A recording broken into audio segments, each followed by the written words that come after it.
Estamos ao vivo novamente, ao vivo, mas escondido, né? Estou fazendo essa gravação aqui do Deserto Filosófico 5 e mais tarde eu coloco então no YouTube bonitinho para as pessoas poderem assistir. Muito bem, Deserto Filosófico na madrugada, quase 2 da manhã. Vou fazer a leitura do capítulo 4 agora do livro, ok? Capítulo 4, que é sobre o Epicuro, o Jardim de Epicuro, e essa série de leituras agora, junto com outras aulas que eu já desenvolvi dentro do canal, nós estamos falando sobre filosofia helenística, ok? Filosofia pós-Império de Alexandre, que é aquela filosofia que busca construir uma nova ética, um novo sentido de vida feliz, certo? E vou fazer essa leitura desse capítulo, na medida do possível, vou fazendo aquelas pausas para tentar fazer algumas considerações. Mas a ideia dessas lives, desses vídeos, é estudar. Então, eu leio, estou estudando também e, de alguma forma, estou agregando conteúdo para quem precisa da filosofia helenística, quem precisa desse conteúdo, seja por uma questão de prova ou até mesmo por uma questão de gosto pela filosofia, porque principalmente agora essa temática da ética, a temática da felicidade, é algo que a gente absorve para a vida, não só para uma prova, né? Então, bonitinho esse livro aqui, vou no capítulo 4 agora fazer a leitura. Jardim Epicuro. Imagine o seu próprio funeral, o dia de sua morte. Como ele será? Quem estará lá? O que as pessoas dirão?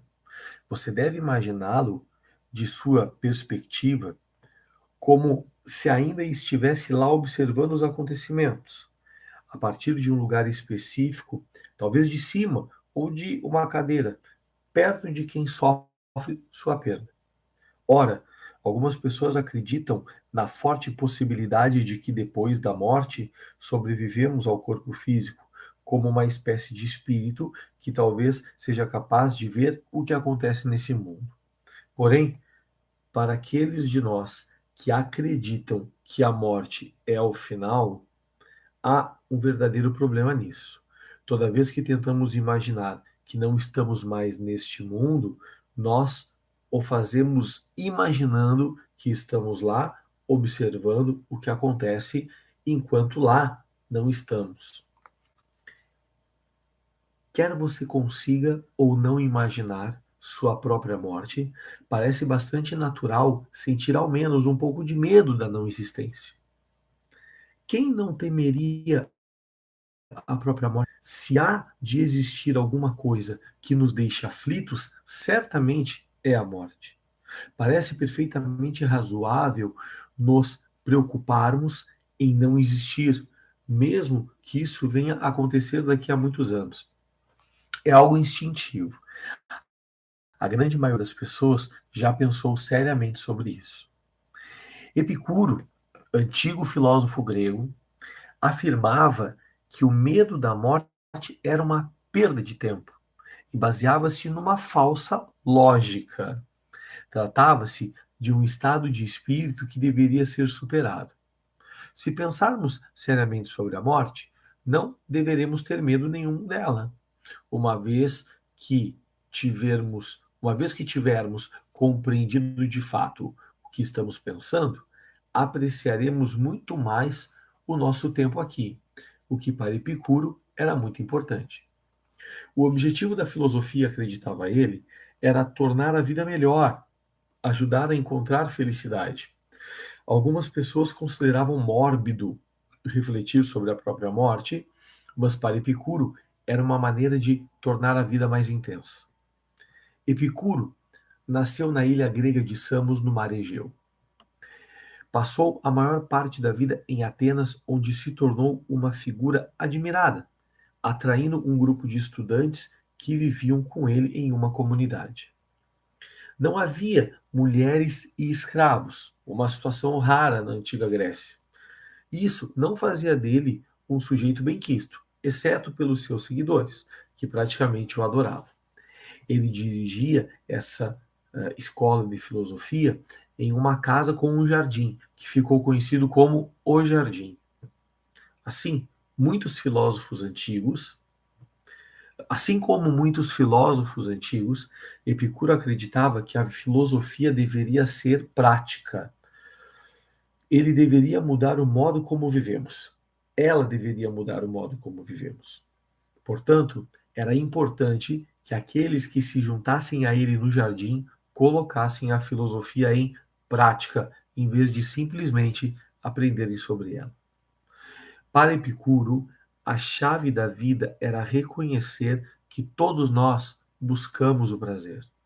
E o que é mais importante, evitamos a dor sempre que podemos. Isso é o que nos move. Eliminar o sofrimento e aumentar a felicidade tornará a vida melhor. A melhor maneira de viver, então, seria esta: ter um estilo de vida bastante simples, ser gentil com o próximo e cercar-se de amigos. Desse modo, seremos capazes de satisfazer a maior parte dos nossos desejos. Vamos ler isso de novo. Vamos ler bonitinho de novo. Para Epicuro, a chave da vida era reconhecer que todos nós buscamos prazer. E o que é mais importante, evitamos a dor sempre que podemos. Isso é o que nos move. Eliminar o sofrimento e aumentar a felicidade tornará a vida melhor. A melhor maneira para viver então seria essa: ter um estilo de vida bastante simples, ser gentil com o próximo, cercar-se de amigos. Desse modo, seremos capazes de satisfazer a maior parte dos nossos desejos. Não seremos deixados como com o querer de algo que não podemos ter. Não é nada bom ter a ânsia desesperada por uma mansão quando não temos dinheiro para comprá-la. Não podemos perder a vida inteira trabalhando para conseguir aquilo que provavelmente está além do nosso alcance. É muito melhor ter uma vida mais simples. Se nossos desejos forem simples, serão facilmente satisfeitos e teremos tempo e energia para gozar das coisas que importam. Essa era a receita de Epicuro para a felicidade e ela faz muito sentido. Olha que legal. Se os nossos desejos forem simples, serão facilmente satisfeitos e teremos tempo e energia para gozar de coisas que importam. Para Epicuro, a vida feliz é a vida do prazer. O problema é que muitas vezes nós queremos sofisticar o nosso prazer. E Epicuro diz que é furada, porque quanto mais eu quero colocar luxo no meu prazer, quanto mais eu quero colocar um prazer mais polido, mais sofisticado, mais exótico, mais difícil eu vou ter a, a caminhada de se eu tiver que retroceder. Eu vou tornando mais elaborado esse meu prazer e eu vou criando mais dificuldades de viver uma vida mais simples, caso eu necessite. É por isso que tem muitas pessoas que têm uma grande dificuldade de diminuir o seu padrão de vida. Porque vai galgando espaços, vai caminhando, vai subindo na escada do prazer, e em alguma situação é necessário descer, e muitas vezes as pessoas não conseguem descer. Então, quanto mais eu buscar uma simplicidade no prazer, mais tranquilo e vou me satisfazer com mais facilidade. Tal ensinamento era uma espécie de terapia. O objetivo de Epicuro era curar seus alunos da dor mental e levá-los a crer o quanto a dor física podia tornar-se suportável caso eles se lembrassem dos prazeres passados. Ele afirmava que os prazeres não são agradáveis só no momento em que acontecem, mas também quando são lembrados. E por isso, seus benefícios podem ser duradouros. Olha que legal. Quando estava morrendo, e um pouco indisposto, ele escreveu para um amigo sobre como conseguiu se distrair da doença, lembrando-se do prazer das últimas conversas dos dois. Isso é bastante diferente do que a palavra epicurista significa hoje. É quase o oposto. Um epicurista é aquele que adora comidas refinadas, aquele que se deleita no luxo e na luxúria. Epicuro tinha predileções muito mais simples do que esse significado sugere. Ele ensinava a necessidade de ser moderado. A palavra que eu estava procurando antes era refinado, né? Muitas vezes a gente busca refinar o nosso prazer e a gente tem dificuldade de depois de buscar o prazer mais simples. Epicuro tinha predileções muito mais simples do que esse significado sugere. Ele ensinava a necessidade de ser moderado. Ceder aos apetites gananciosos só criaria cada vez mais desejos. E no final, geraria uma angústia mental de um desejo não realizado. Esse tipo de vida, de querer sempre mais, deveria ser evitado. Ele e seus seguidores alimentavam-se de pão e água em vez de comidas exóticas. Quando se começa a beber um vinho caro, muito em breve acaba-se querendo beber vinhos ainda mais caros, o que gera uma armadilha de querer coisas que não se pode ter. Além disso, os inimigos de Epicuro afirmavam que, na comunidade do jardim, os epicuristas passavam a maior parte do tempo comendo, bebendo e fazendo sexo uns com os outros em uma orgia interminável. Olha, calma, vamos ler isso de novo. Apesar disso, os inimigos de Epicuro afirmavam que na comunidade do jardim, os epicuristas passavam a maior parte do tempo comendo, bebendo e fazendo sexo uns com os outros em uma orgia interminável. Foi daí que surgiu o significado deturpado de epicurista.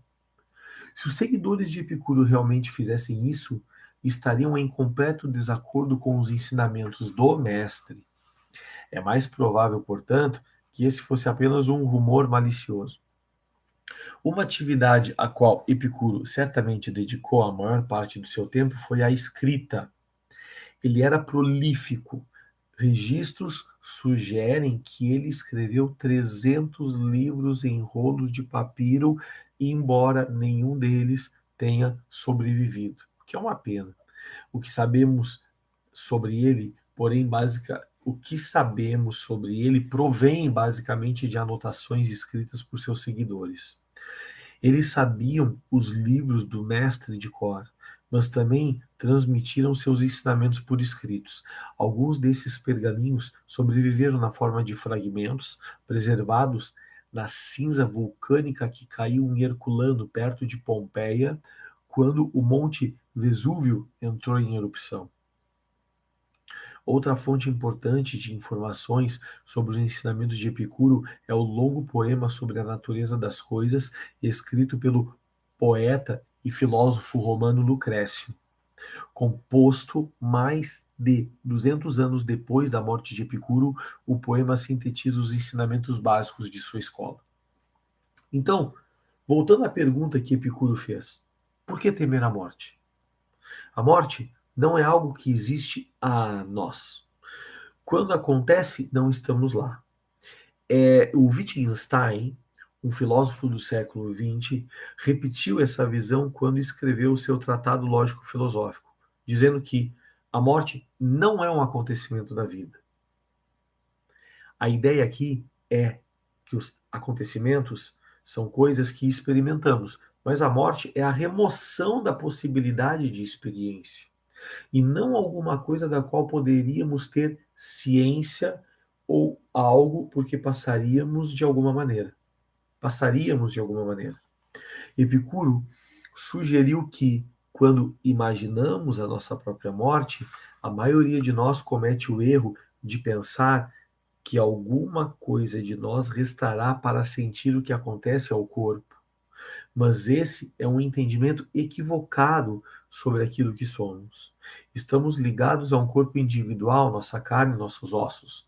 Para Epicuro, nós consistimos de átomos, embora o que quisesse dizer com esse termo fosse um pouco diferente do que definiam os cientistas modernos. Epicuro, pelas influências de Demócrito, ele é um atomista.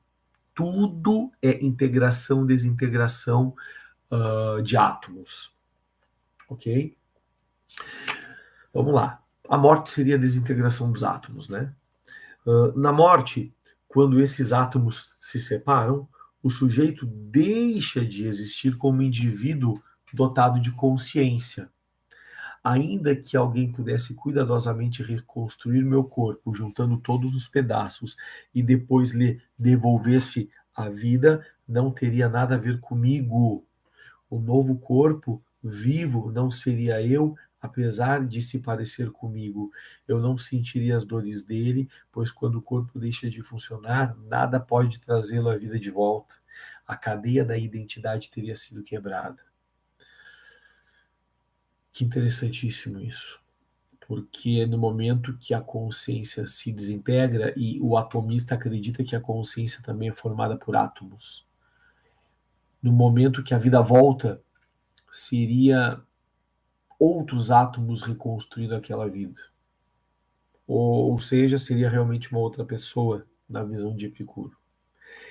Epicuro pensava que uma outra maneira de curar seus seguidores do medo da morte era apontando a diferença entre o que sentimos sobre o futuro e o que sentimos sobre o passado. Nós nos importamos com um, nós nos importamos com um, mas não com o outro. Pense no passado antes do seu nascimento. Houve todo um tempo durante o qual você não existiu. Esse passado não se refere apenas ao tempo em que você esteve no útero de sua mãe ou ao ponto antes de você ser concebido e que para os seus pais era apenas uma possibilidade, mas sim há trilhões de anos antes de você surgir. Esse passado, vou ler de novo. Esse passado não se refere apenas ao tempo em que você esteve no útero da mãe ou ao ponto antes de você ser concebido, e que para os seus pais era apenas uma possibilidade, mas sim trilhões de anos antes de você surgir. Em geral, não nos preocupamos por não termos existido durante todos esses milênios antes do nosso nascimento. Por que deveríamos nos importar com todo esse tempo durante o qual não existimos? Então, se isso for verdade, por que nos importar tanto com toda a eternidade da não existência após a morte? Entendi. Eu não me importo com o antes do nascimento, né? Não me importo em não ter vivido antes do nascimento, mas eu me importo com o ato pós-morte, que seria esse futuro, o futuro próximo, o futuro depois da minha morte, me causa uma preocupação. Por quê? Por que que o futuro depois da morte me causa preocupação e o passado anterior ao meu nascimento não me causa preocupação? Nosso pensamento é assimétrico. Todos nós temos a tendência de nos preocupar com o tempo depois da morte e não com o tempo antes do nascimento. Mas Epicuro considerava isso um erro. Quando entendermos esse erro, começaremos a pensar no tempo que sucede à morte, tal como pensamos no tempo que a precede. Portanto, não seria uma grande preocupação. Algumas pessoas realmente se preocupam em vir a ser punidas depois da morte. Epicuro também descartava essa preocupação. Os deuses não estão em nada interessados na sua criação. Os deuses vivem um mundo à parte para Epicuro. Não tem nada a ver com a gente. Dizia ele com segurança para os seus seguidores: eles existem separados de nós e não se envolvem com o mundo. Então, devemos nos sentir bem com isso. Esta é a cura, a combinação desses argumentos. Se der certo, nós nos sentiremos muito mais relaxados em relação à nossa futura existência. Epicuro resumiu toda a sua filosofia no seguinte epitáfio: eu não era, fui. Não sou mais, não me importo. Que frase legal, né? Eu não era, fui. Não sou mais, não me importo. Se você acredita que não passamos de seres físicos, compostos de matéria, e que não há sérios riscos de sermos punidos depois da morte, então é bem possível que o raciocínio de Epicuro convença-o de que não há motivos para temer a morte. Talvez você ainda se preocupe com o processo da morte, pois ele costuma ser doloroso e é definitivamente vivido. Definitivamente vivido. Isso é verdade, mesmo que seja irracional desgastar-se refletindo sobre a morte propriamente dita. No entanto, lembre-se de que Epicuro acreditava que boas memórias podem aliviar a dor, o que significa que ele tinha uma resposta até para isso. Porém, se você acredita ser uma alma em um corpo e que essa alma pode sobreviver à morte corpórea, é improvável que lhe sirva a cura de Epicuro. Vou ler de novo essa parte. No entanto, lembre-se de que Epicuro acreditava que boas memórias podem aliviar a dor, ok? O que significa que ele tinha uma resposta para isso. Porém, se você acredita ser uma alma em um corpo, se você acredita ser uma alma em um corpo e que essa alma pode sobreviver à morte corpórea, é improvável que lhe sirva a cura de Epicuro. Você conseguirá imaginar a continuidade da sua existência mesmo depois que seu coração para de bater. Os epicuristas não estavam sozinhos ao pensar na filosofia como um tipo de terapia. A maioria dos filósofos gregos romanos pensavam assim. Os estoicos, em particular, eram conhecidos por ensinar como ser psicologicamente inflexível diante dos acontecimentos infelizes. Muito bem, vale a pena algumas frases aqui de Epicuro, né? Primeira frase, né? O Epicuro defende o prazer moderado. Esse prazer, ele não pode ser tão refinado. Epicuro divide o seu prazer em três partes: naturais necessários, naturais não necessários, não naturais e não necessários. O que seria o natural necessário? Comer, beber, dormir, só o básico para viver. Água e bolacha de água e sal. Prazer natural não necessário. Beber um vinho, comer um queijo, refinar o prazer de comer e beber. E o não natural, não necessário, são os prazeres envolvendo riqueza, luxo, fama, poder. Ok? Para Epicuro, ele divide os prazeres em três partes. E uma outra divisão que faz Epicuro também são os prazeres da alma e os prazeres do corpo. Então, quando Epicuro fala de prazer, ele não está preocupado, primeiramente, com as sensações corporais, e sim com sensações emocionais, não que ele use essa palavra, mas com as emoções da alma, com as emoções da mente. Ou seja, estar entre amigos, meditação, fazer boas leituras, caminhar na natureza são para Epicuro grandes fontes de prazer, prazeres que elevam a alma. E outros prazeres menores seriam sim dos prazeres corporais, enfim, né? O prazer de comer, o prazer de beber e a questão da afetividade, sexualidade faz parte dos prazeres, mas Epicuro coloca essas questões como prazeres menores. Gente, próximo deserto filosófico, eu vou encerrar, ok? As nossas leituras aqui do livro no que se trata de filosofia helenística, tá certo? Então, no próximo capítulo da filosofia helenística, a gente vai falar de Epicteto, Cícero e Sêneca, que são filósofos romanos do novo ou do neo-estoicismo. Próximo momento de leitura vai ser esse.